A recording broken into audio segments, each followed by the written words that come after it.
Hello, hello. Good afternoon, and welcome again to the afternoon session of the Vitrolife Group Academy.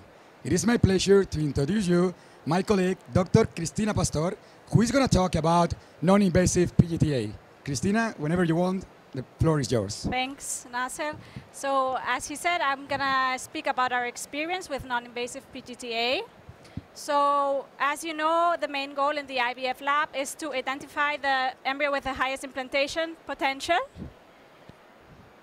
and to reduce the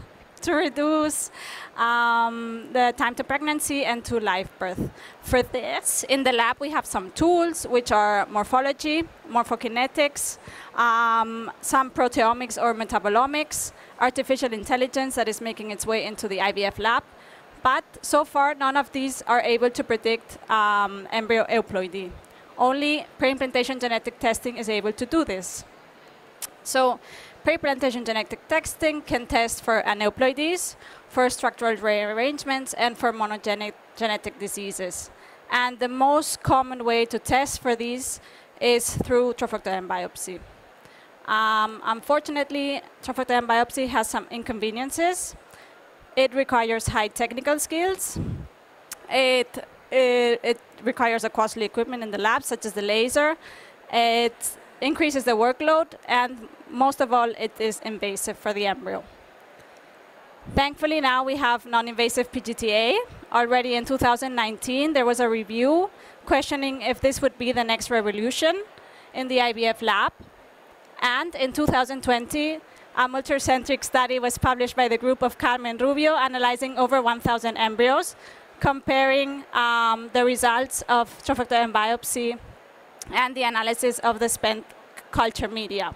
And it obtained some very good results, up to 80%. And with these results, they presented us the EMBRACE. We started working with EMBRACE in 2020. It took us around 2 months to do the training and validation, and we very quickly started to work with it in August of 2020. So far, we have used this for 51 patients and analyzed over 100 embryos. I will quickly show you the protocol of the EMBRACE. So it is very important to decumulate the oocytes to avoid any maternal contamination. So you wash the oocytes before the ICSI. Then you proceed to inseminate them. You culture them as usual until day 4. Then you wash them again on day 4 and culture them until day 6, when you will vitrify the blastocyst and collect the spent culture media. It is very important to notice that you need to do the whole protocol from the beginning under sterile conditions to avoid any contamination, and that you need to culture your embryos individually, of course. And now to our results. So our mean patient age was 37.5 years old. And it is important to note that all of our patients were bad prognosis patients. So they had either had already repeated pregnancy loss or repeated implantation failure.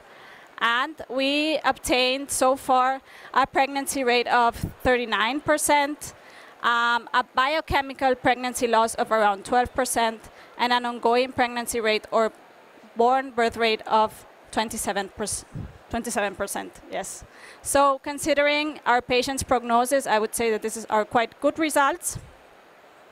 And most of all, EMBRACE is working. So I would like to show you how the EMBRACE report looks like, because sometimes it's a little bit confusing. Also note that there are different kinds of reports. We have the extended version, so we get all the information possible from the embryos. The euploid embryos are now marked in green, obtained the highest euploidy score, as you see on the graphic below. The aneuploid embryos obtained the lowest euploidy score, and if you have some non-informative embryos, like in this case, the score lies somewhere in between, and it depends on patient's age and history usually. what to do with these embryos that are non-informative or you have no DNA detected. So in our case, we counsel our patients and we offer them the option to either transfer them as they are with no result or to thaw them and perform a biopsy to try to obtain a result. And I will continue with some of the troubleshooting or some questions that you may have. Does the extended culture affect embryo quality? Usually it doesn't, but we of course have seen some cases like this where the embryo is looking morphologically very nice on day 5, and then when we continue to culture it, then it starts to degenerate or collapse. Yes, this might happen, and we so far don't have an explanation for this, but it can happen. And then, of course, culturing the embryos to day 6 may lead to hatched embryos like in this case. It's also not so common, but you should be prepared to be able to freeze embryos that are fully hatched and very expanded, like in these cases. Yes, you will see now in the videos how they expand a lot.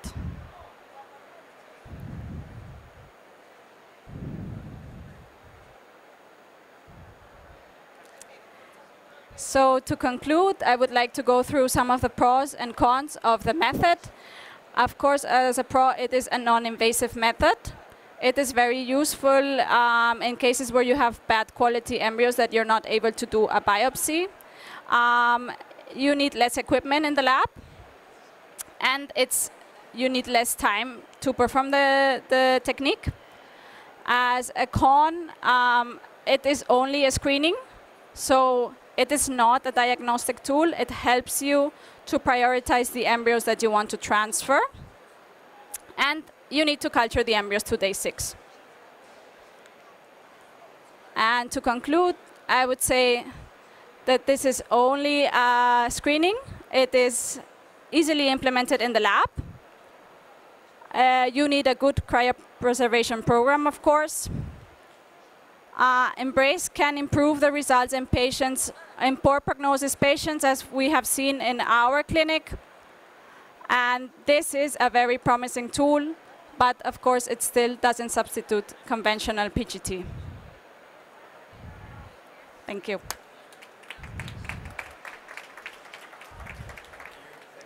Thank you very much, Cristina, for your nice presentation. Is there any question on the audience?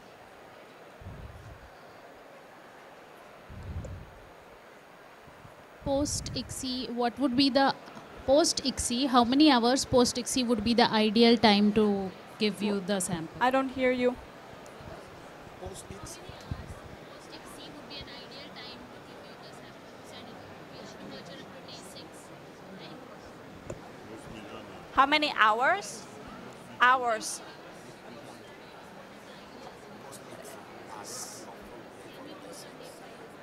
So you need to wait till day 6 in the morning. You always usually need to wait until day 6. It's not a question of doing very late day 5. Even though if you do the ESHRE very early, you cannot collect the sample on day 5 because this is not working. The best moment to collect it, unfortunately, is early on day 6. And as Cristina mentioned, like embryos grow nicely to day 5, and if you have nice embryos on day 5, in most of the cases you keep on having nice embryo on day 6. You have few cases in which you can have hatchet blastocysts, but the percentage should be less than, is very low. And this phenomenon that sometimes you see the embryo that is collapsed, this is very low also, the percentage. So it's being reliable, it's working pretty nicely. And we are going to have a paper in human reproduction published, has been accepted, I guess, next month online, in which you can see how extending culture to day 6 is pretty safe. But we want to be completely transparent. That's why Cristina was sending everything. No technique is fully perfect, but it's less detrimental for the embryo than the biopsy. Hi. this system identifies only aneuploidy or structural defects and other single gene defects also? This you cannot identify. So only so far. aneuploidy. It will tell me if it's a Only euploid aneuploidy. embryo or aneuploid, nothing in the middle. Okay.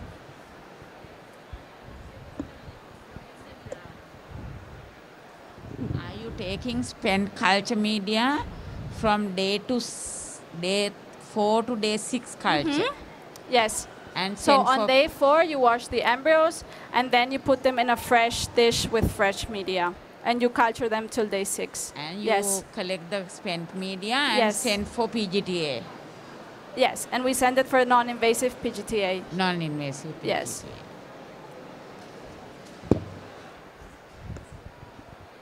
Thank you for the presentation. What is the percentage of uninformative results you get, and how do you compare that with the conventional PGTA? We have seen in our clinic that we have a little bit more of cases with non-informative or no DNA detected. Yes. I cannot tell you a percentage, so I know that for biopsies it's quite low. But it depends, I think, patient to patient. Yeah, it's a little bit higher because, you know, when you do PGTA and you have more than 6 aneuploidies, you call chaotic. But in non-invasive, we are not considering that. Because we do know that when we rebiopsy the chaotic embryos, there's a huge percentage that actually they are not chaotics, but could be an artifact and could be euploid or aneuploid, but not chaotics. So we are considering them as a non-informative. We will give a chance in order to make a transfer or not. Thank you. More questions? So Christina, thank you very much again. Thank you. And thank you all for being here. We will wait for you in the next 30 minutes. Thank you.